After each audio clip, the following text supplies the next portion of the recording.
Dear audience, السلام علیکم۔ 5 minute lesson series میں ہمارا ٹاپک چل رہا ہے کامیابی کے 40 اصول۔ اس ضمن میں آج ہم جو 21واں اصول بیان کرنے جا رہے ہیں وہ ہے تعمیری رویہ اپنائیں۔ اس کا مطلب یہ ہے کہ ہمارے ارد گرد کے جو لوگ ہیں ان کے اندر کمیاں، خامیاں، کوتاہیاں بھی ہوتی ہیں اور ان کے اندر خوبیاں بھی ہوتی ہیں۔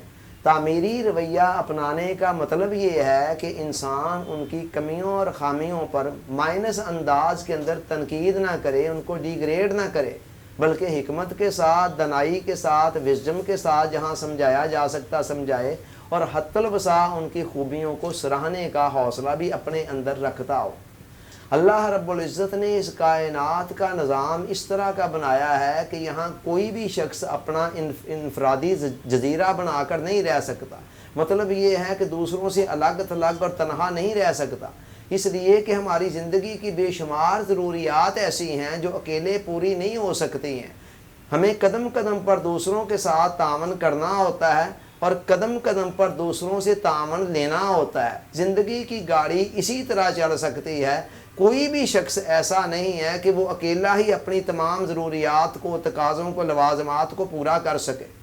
علاوہ ازیں دنیا کے اندر کوئی بڑا کام کرنے کے لیے بندہ جتنا مرضی جینیس مائنڈ ہو، جتنا مرضی کمپیٹنٹ ہو، وہ کوئی بہت بڑا کارنامہ اکیلا تنہا سر انجام نہیں دے سکتا ہے۔ اسے بے شمار لوگوں کی معاونت کی ضرورت ہوتی ہے۔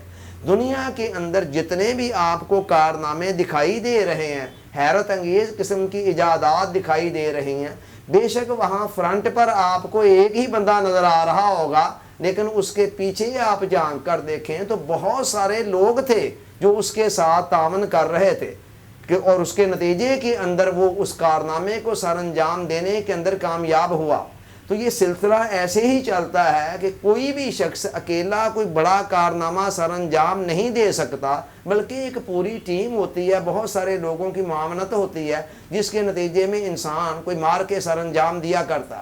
اب دوسری طرف سچویشن یہ بھی ہے، ہر انسان ہی ہے نا، آخر انسان ہونے کے ناطے ہر انسان کے اندر کچھ کمیاں بھی ہوتی ہیں، کچھ مائنس پوائنٹس بھی ہوتے ہیں، اور اس کے ساتھ ساتھ کچھ خوبیاں بھی ہوتی ہیں۔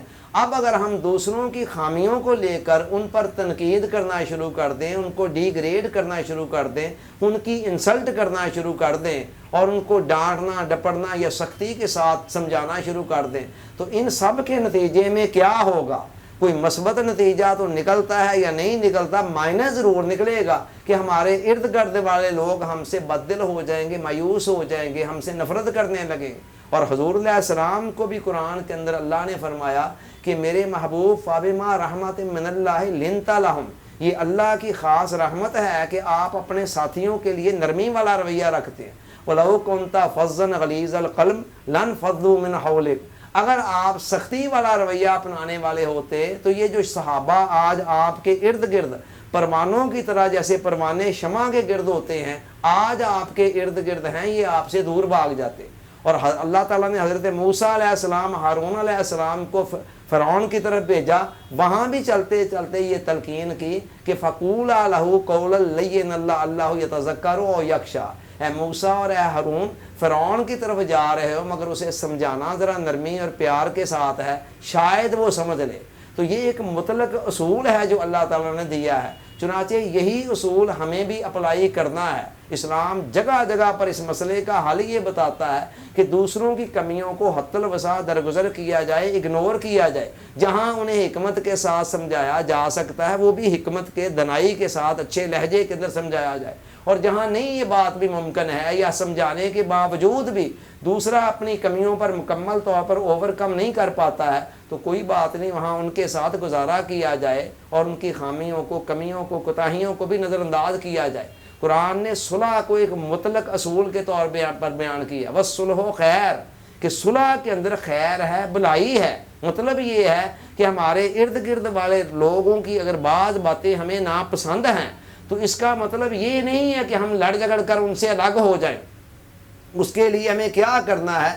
ہمیں ہر قسم کی سچویشن کے اندر صلح کو ایک مطلق اصول کے طور پر دیتے ہوئے ہر صورت میں پوری درجے کے اندر یہ کوشش کرنی ہے کہ ہمارے ارد گرد والے لوگ جو ہیں ان کے ساتھ ہمارا صلح والا رویہ قائم رہے، ان کے ساتھ خوشگوار تعلقات قائم رہیں۔ اسی صورت میں یہ ممکن ہے کہ ہم جہاں ان کو تعاون کی ضرورت پڑتی ہم دے سکیں، اور جہاں ان سے تعاون کی ضرورت پڑتی ہم لے کر آگے بڑھ سکیں۔ اللہ تعالیٰ سوچنے، سمجھنے، یاد رکھنے، عمل کی توفیق عطا فرمائے، آمین۔ آپ کا بہت بہت شکریہ۔ السلام علیکم۔